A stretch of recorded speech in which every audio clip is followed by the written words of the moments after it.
So these are my essentials for when I sit down to plan. I always have my moleskin bullet journal, a couple of pens, a ruler, some post-it notes, my phone and laptop, and then some tea and a candle.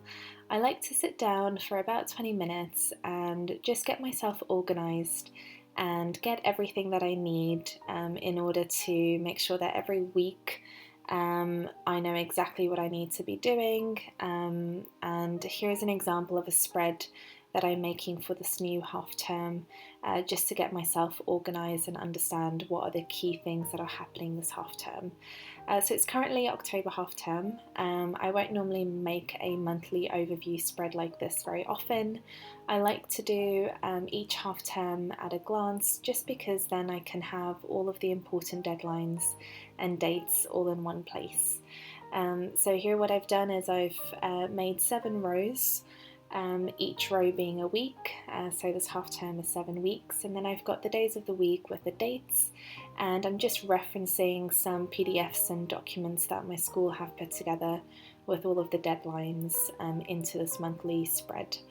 Now that document or those PDFs, I save them on Notion, so when I go onto the website or when I get emailed something, I just download it and I save it onto my important documents file on Notion. And that's a really great way of me having everything in one place, so that when I do sit down, I can just open that one page and reference everything that I need to. So an example here of what I'm inputting into this monthly spread are deadlines for reports that need to be sent home that describe student progress and their attainment, and also parents' evening. And here I'm just writing down the Monday CPD sessions that we have. These are compulsory in my school. We have them for a couple of hours every Monday, and that just ensures that the rest of the days we can leave promptly, but also that we don't have any additional inset days. So that gives us a 2-week October half term, which is a real big bonus. I also do a master's in education, so I've just circled in red the Mondays that I do have those sessions. They're every 2 weeks, so that just allows me to see when those are happening. I like to have an overview of the assessments and the report deadlines on one page, because this is very time consuming when it comes to workload. So when I'm writing my daily and weekly to-do lists, this is a spread that I will reference very often, because it will allow me to identify which evenings I'm going to be involved in parents' evening and which evenings I have to be perhaps dedicating a little bit more to marking. It also allows me to keep track of when I need to set assessments and when those assessments need to be completed by, so it just gives me a really nice way of managing my workload. The next thing that I like to do is a brain dump. Now this is one of the biggest reasons why I have a bullet journal. I found that having a teacher planner didn't necessarily have the space or give me the freedom to plan my days according to the different tasks and the different things that I had going on, and also it didn't really cater for the way that my brain works when I like to just offload everything that is loose in my mind. I used to find that I had separate notebooks to write different things, and I also used post-it notes all the time. And so now that I'm using a bullet journal, it's just so easy for me to just grab a page, write everything that is loose in my mind, and then work from that list as a master to-do list to then schedule things for the week or for my daily to-do lists.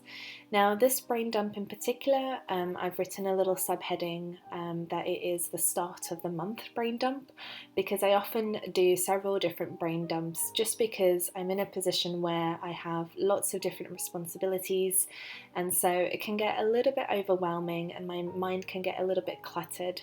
So I do tend to do brain dumps maybe every week or every other week, and that allows me to just make sure that I'm keeping track of those bigger tasks that I need to do. So in this particular brain dump, I'm writing things that are being carried over from the last half term that I didn't get a chance to finish. And in a moment you'll see me flicking back to my previous weekly to-do lists just to double check that I haven't forgotten anything. But the key things here really are just making sure that I've emailed everyone back, so there are no particular things that I need to still do, that all of my paperwork and admin and working documents are all completed. And then I've also got a few little planning things that I need to make sure I've done, particularly for A-level and for my revision of biology. And that's essentially what I've looked up here on my phone, is the topics that I'm doing revision on, just to make sure that when I'm prepping those revision lessons, they're catering for both Year 10 and Year 11, which are the two groups that I teach the revision to. I always like to double check things from previous lists, and again, this is a really handy thing of having a bullet journal, because it just means that if there is something that I know I can't quite remember, but I had it, penciled in to do, but I never really got a chance to get around to doing it, I always refer back to my previous lists, and I like having the bullet journal for that reason, because it's always a working document. And it's really small and it's really handy to carry around with me. It's not precious at all. I don't have one of those flowery or artistic bullet journals. I really do love them very much. But it's just too time consuming for me. I did do it in the past, but I found that this kind of loose, easygoing style is much more productive for me. Now, one of the things that I've noticed that I have gotten a lot better at doing when writing my brain dumps is categorising them already by type of task and task batching all of the little things in one go. So for example, instead of writing separate tasks for different emails that I need to respond to, I like to just write emails, because I know that I'm going to task batch that. And if that's something that's new to you, essentially what it means is when you sit down to do a particular task, you just do all of the little things that fall under that umbrella. So when I need to respond to emails, I will look at my inbox and assign a particular amount of time. So for example, half an hour or an hour, I'll sit down and then I'll respond to all of my emails in one go. So there's no point me writing specific bullet points for all of the little emails, because it's just really counterproductive. So that's an example of something I found really user-friendly and easy for me to do when I'm writing my brain dumps.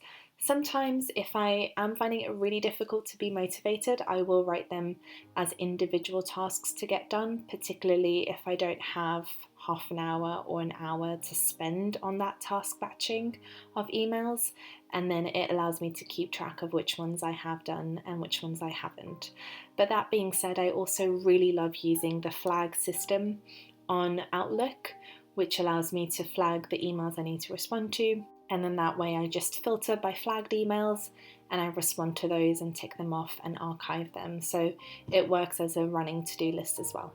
So these brain dumps are really useful because they allow me to task batch really easily, but they also allow me to write a few little things down on the sides if something comes to mind a little bit later on, because I'm not too precious about numbering them or bullet pointing them or anything like that.